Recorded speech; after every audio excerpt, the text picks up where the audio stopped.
Hey, it's Daryl again, and this is called Coffee and No Breakfast. I make these videos when I've had my morning cup of coffee but haven't yet had my breakfast. So I was thinking about electric cars the other day. I got a text from my brother, and he said that a large number of cars that are sold in New Zealand, depending on how you look at the statistics, 44% of cars now have some part of electrified drivetrain. But when I had a look at the statistics online, it's hard to disambiguate new cars and used cars, because in New Zealand we import used cars, used electric cars, used hybrid cars, used ordinary petrols and four-wheel drives as well.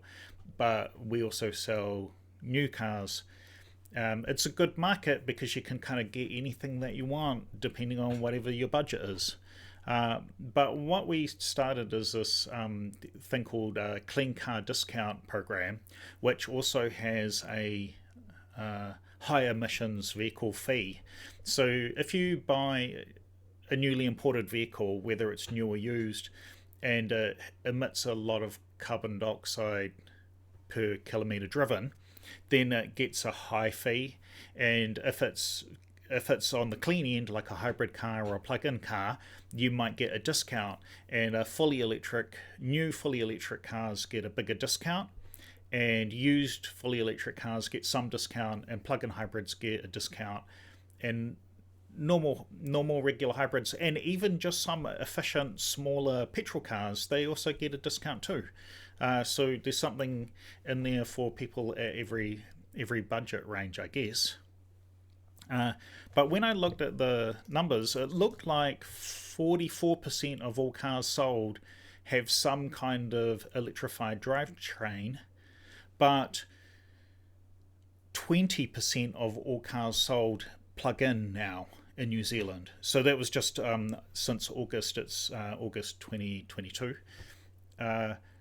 It turns out that 15% of cars sold are fully electric cars, and about 5% are plug in hybrids.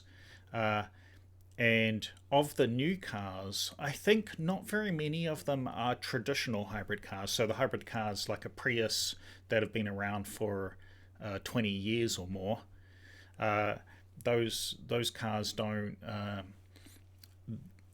They're becoming less of the market. The plug-in hybrids and the fully electric vehicles have replaced those. Um, yeah, so there was. So I had a look at some solid statistics. Just so you know, that the discount is $8,500 for a new electric vehicle, and you only get the discount if the actual vehicle is below 80,000 New Zealand dollars, which is, I don't know what that is, 55,000 American dollars. And you get that $8,500 discount. That's about 5,000 American dollars. And on the dirty car side, if you buy a big SUV or a pickup truck or something, you might get a fee. I think it's around 3,500 New Zealand dollars, or what's that? About 2,500 US dollars, just to balance that out. Um, it is quite interesting. One of the things that makes electric cars good in New Zealand is we have a electric car charging network around the whole country. So if you buy a new electric car now, you can drive it all around the country and make a long trip, and you'll find chargers in most major towns, and many chargers in most cities. Um, there's enough chargers to get around, but what I have noticed is that you get charger congestion on those long weekends and public holidays and stuff. Just very nice days when people travel a lot, a nice sunny day, and people go out of town on the weekend. You're starting to get a little bit of charger congestion. They are building new chargers, and they're building chargers that are much faster. Anyway, that's enough on that. Anyway, it was just interesting to see that the electrification is is now very fast. Once you change the differential so that when you're buying a new car, if an electric car is not very much more expensive than a hybrid or any other car, then people will choose to buy the electric car.